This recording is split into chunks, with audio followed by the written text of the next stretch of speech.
When you are cooking in the kitchen, you are learning all the while to pour and measure, mix and stir, and sift the flour into a pile.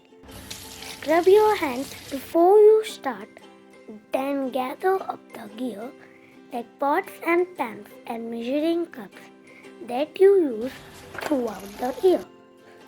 Go over the recipe step by step so you'll know just what to do.